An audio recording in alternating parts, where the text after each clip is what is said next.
Magadi BJP ಅಧ್ಯಕ್ಷನ ಮನೆ ಧಗಧಗ 16 ಕೋಟಿ ಮೌಲ್ಯದ ಐಷಾರಾಮಿ ಬಂಗಲೆ ಧಗಧಗ ಹೊತ್ತಿ ಉರಿದಿದೆ। ಮಾಗಡಿ ಬಿಜೆಪಿ ಅಧ್ಯಕ್ಷನ ಮನೆ ಧಗಧಗ, ಅದು ಕೂಡ 16 ಕೋಟಿ ರೂಪಾಯಿ ಮೌಲ್ಯದ ಮನೆ। ಇದು ಐಷಾರಾಮಿ ಬಂಗಲೆ ಧಗಧಗ ಹೊತ್ತಿ ಉರಿದಿರುವಂತದ್ದು ದೇವರ ಪೂಜೆಗಾಗಿ ಹಚ್ಚಿದ ದೀಪದಿಂದ ಭಾರೀ ಅವಘಡ ಸಂಭವಿಸಿದೆ।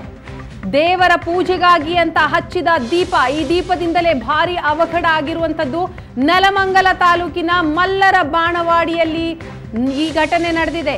ಡಾಕ್ಟರ್ ರಂಗಧಾಮಯ್ಯ ಎನ್ನುವವರಿಗೆ ಸೇರಿದ ಮನೆ ಅಂತಲೂ ಕೂಡ ತಿಳಿದು ಬರ್ತಾ ಇದೆ।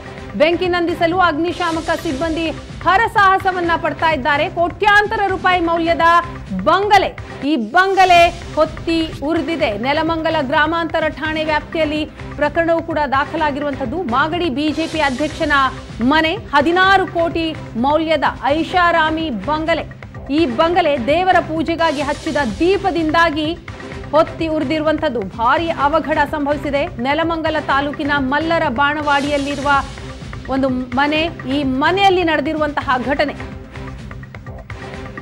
ದೇವರ ಪೂಜೆಗಾಗಿ ಹಚ್ಚಿದ ದೀಪ, ಈ ದೀಪದಿಂದಲೇ ಭಾರಿ ಅವಘಡವೊಂದು ಸಂಭವಿಸಿರುವಂತದ್ದು ಡಾಕ್ಟರ್ ರಂಗಧಾಮಯ್ಯ ಎನ್ನುವವರಿಗೆ ಸೇರಿದ ಮನೆ। ದೃಶ್ಯದಲ್ಲಿ ಗಮನಿಸ್ತಾ ಇದ್ದೀರಿ ಯಾವ ರೀತಿ ಮನೆ ಧಗಧಗ ಹೊತ್ತಿ ಉರಿತಾ ಇದೆ ಅಂತ। ದೇವರ ಪೂಜೆಗಾಗಿ ಹಚ್ಚಿದ ದೀಪದಿಂದಲೇ ಇಂತಹ ದೊಡ್ಡ ಅನಾಹುತ ಸಂಭವಿಸಿದೆ ಅನ್ನುವಂತಹ ಮಾಹಿತಿ ಸದ್ಯಕ್ಕೆ ಲಭ್ಯವಾಗ್ತಾ ಇರುವಂತದ್ದು। ಬೆಂಕಿ ನಂದಿಸಲು ಈಗ ಅಗ್ನಿಶಾಮಕ ದಳದ ಸಿಬ್ಬಂದಿ ಹರಸಾಹಸವನ್ನ ಪಡ್ತಾ ಇದ್ದಾರೆ। ನೆಲಮಂಗಲ ಗ್ರಾಮಾಂತರ ಠಾಣಾ ವ್ಯಾಪ್ತಿಯಲ್ಲಿ ನಡೆದಿರುವಂತಹ ಪ್ರಕರಣ ಇದು। ಮಾಗಡಿ ಬಿಜೆಪಿ ಅಧ್ಯಕ್ಷನ ಮನೆ 16 ಕೋಟಿ ರೂಪಾಯಿ ಮೌಲ್ಯದ ಐಷಾರಾಮಿ ಬಂಗಲೆ ಧಗಧಗ ಹೊತ್ತಿ ಉರಿತಾ ಇರುವ ದೃಶ್ಯ ನೋಡ್ತಾ ಇದ್ದೀರಿ। ಡಾಕ್ಟರ್ ರಂಗಧಾಮಯ್ಯ ಎನ್ನುವವರಿಗೆ ಸೇರಿದ ಮನೆ ಇದಾಗಿದೆ। ನೆಲಮಂಗಲ ತಾಲೂಕಿನ ಮಲ್ಲರ ಬಾಣವಾಡಿಯಲ್ಲಿರುವಂತಹ ಮನೆ।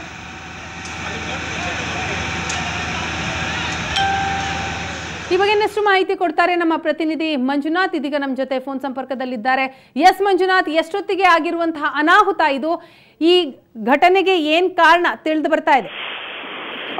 ವೀಣಾ, ಏನು ರಂಗಧಾಮಯ್ಯನವರ ಅತ್ಯಂತ ಪ್ರೀತಿಯಾದಂತಹ ಮನೆ ಕಷ್ಟಪಟ್ಟು ಏನು 16 ಕೋಟಿ ರೂಪಾಯಿಗಳಲ್ಲಿ ನಿರ್ಮಾಣ ಮಾಡಲಾಗಿತ್ತಂತ, ಹಾಗೆ ನೆಲಮಂಗಲ ಪಟ್ಟಣ ಸುತ್ತಮುತ್ತಲೂ ಇದೊಂದು ಐಷಾರಾಮಿ ಬಂಗ್ಲೆ ಅಂತ ಅನ್ನಿಸ್ಕೊಂಡಿತ್ತು। ಇವತ್ತು ಮಧ್ಯಾಹ್ನ ಬಹುಶಃ ಏನು ಮಧ್ಯಾಹ್ನ 12 ಗಂಟೆ 1 ಗಂಟೆ ಸಂದರ್ಭದಲ್ಲಿ ಏನು ಮನೆಯಲ್ಲಿ ಪೂಜೆ ಮಾಡಿದಂತ ಸಂದರ್ಭದಲ್ಲಿ ಏನು ದೇವರ ಮನೆಯಲ್ಲಿ ದೀಪವನ್ನ ಹಚ್ಚಲಾಗಿತ್ತು। ಆ ಒಂದು ದೀಪ ಏನು ಬಿದ್ದಿದ್ದೇನೆ ಅಲ್ಲಿದ್ದಂತ ಮೊದಲೇ ರೇಷ್ಮೆ ಬಟ್ಟೆಗಳಿಗೆ ಬೆಂಕಿ ಹತ್ಕೊಂಡಿದೆ ಅಂತ ಹೇಳಲಾಗ್ತಾ ಇದೆ। ಹಾಗೆ ಏನು ಅಷ್ಟೊಂದು ಸಣ್ಣ ಪ್ರಮಾಣದ ಬೆಂಕಿ ಇಡೀ ಮನೆಯನ್ನ ಯಾವ ರೀತಿಯಾಗಿ ಆವರಿಸ್ಕೊಂಡ್ಬಿಟ್ಟಿದೆ ಅನ್ನೋಂಥದ್ದು ಇವನ್ ಅಗ್ನಿಶಾಮಕ ದಳದವರು ಕೂಡ ಒಂದು ರೀತಿಯಾದಂತ ಆಶ್ಚರ್ಯ ಆಗತ್ತೆ, ಅಥವಾ ಇನ್ನೇನಾದ್ರು ಶಾರ್ಟ್ ಸರ್ಕ್ಯೂಟ್ ಇನ್ನೆಲ್ಲಾದ್ರೂ ಆಯ್ತಾ ಅನ್ನೋಂಥದ್ದು ಹಲವಾರು ಅನುಮಾನಗಳು ಇದೀಗ ಈ ಒಂದು ಬೆಂಕಿಯ ಹಿಂದೆ ಕಾರಣ ತೊಡಗಿದೆ। ಹಾಗೆ ರಂಗಧಾಮಯ್ಯನವರು ಮಾಗಡಿಯ ಬಿಜೆಪಿಯ ಅಧ್ಯಕ್ಷರು ಕೂಡ ಆಗಿದ್ದಾರೆ।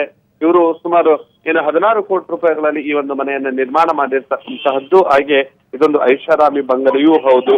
ಈ ಒಂದು ಬೆಂಕಿಯನ್ನ ನಂದಿಸಲು ಅಂದ್ರೆ ಇಂಟೀರಿಯರ್ ನಲ್ಲಿ ಅಂದ್ರೆ ಯಾವೊಂದು ಮನೆಯಲ್ಲೂ ಒಳಗಡೆ ವಿವಿಧ ರೀತಿಯಾದಂತ ಏನು ಡಿಸೈನ್ ಗಳನ್ನ ಮಾಡಿಸಲಾಗಿತ್ತು, ವುಡ್ ವರ್ಕ್ ಮಾಡಿಸಲಾಗಿತ್ತು। ಹಾಗೆ ಇಲ್ಲಿ ಆ ಒಂದು 16 ಕೋಟಿ ರೂಪಾಯಿ ನಿರ್ಮಾಣ ಮಾಡಲಾಗಿದ್ದಂತ ಡಿಸೈನ್ಗಳು ಹೆಚ್ಚಾಗಿದ್ರಿಂದಲೇ ಬೆಂಕಿ ಬೇಗನೆ ಹತ್ಕೊಂಡಿದೆ। POP ಮಾಡಲಾಗಿತ್ತು, ಹಾಗೆ ಒಳಗಡೆ ಕಾರ್ಪೆಂಟ್ರಿ ವರ್ಕ್ಗಳು, ಹಾಗೆ ಎಲ್ಲಾ ರೀತಿಯಾದಂತಹ ವುಡ್ ವರ್ಕ್ ಗಳನ್ನ ಮರದ ವರ್ಕ್ ಗಳನ್ನ ಕೂಡ ಮಾಡಿದ್ರಿಂದ ಈ ಒಂದು ಬೆಂಕಿ ನಿಯಂತ್ರಣಕ್ಕೆ ಸಿಗ್ತಾ ಇಲ್ಲ। ಹಾಗೆ ಬೆಂಕಿಯನ್ನ ನಂದಿಸಲು ಸುಮಾರು 4 ಅಗ್ನಿಶಾಮಕ ವಾಹನಗಳು ಕೂಡ ಹರಸಾಹಸವನ್ನ ಪಡ್ತಾ ಇದೆ।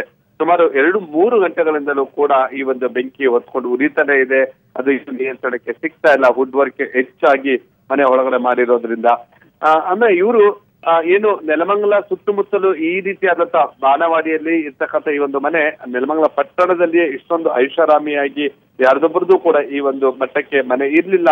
ಆ ರೀತಿಯಾದಂತ ಮನೆ ಎಲ್ಲರಿಗೂ ಕೂಡ ಇದೊಂದು ರೀತಿಯಾಗಿ ಆಶ್ಚರ್ಯ ಆಗ್ತದೆ। ಮತ್ತೆ ರಂಗಧಾಮಯ್ಯನವರಿಗೆ ಇದೊಂದು ಕನಸಿನ ಮನೆ ಆಗಿತ್ತು ಅನ್ನೋದು ಕೂಡ ತಿಳಿದು ಬರ್ತಾ ಇದೆ Veena.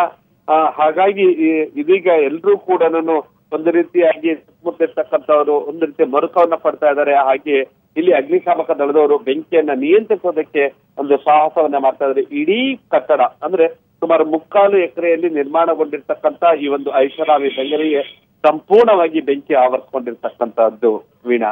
Yes, thank you Manjunath ತಮ್ಮ ಮಾಹಿತಿಗಾಗಿ। ಒಟ್ಟಿನಲ್ಲಿ ಕಳೆದ 3 ಗಂಟೆಯ ಹಿಂದೆ ನಡೆದಂತಹ ಘಟನೆ ಇದು। ಇನ್ನೂ ಕೂಡ ಬೆಂಕಿ ಹಾಗೇ ಇದೆ, ನಂದಿಸುವಂತಹ ಪ್ರಯತ್ನಗಳು ನಡೀತಾ ಇದೆ, ಇನ್ನೂ ಕೂಡ ಬೆಂಕಿ ನಿಯಂತ್ರಣಕ್ಕೆ ಬಂದಿಲ್ಲ।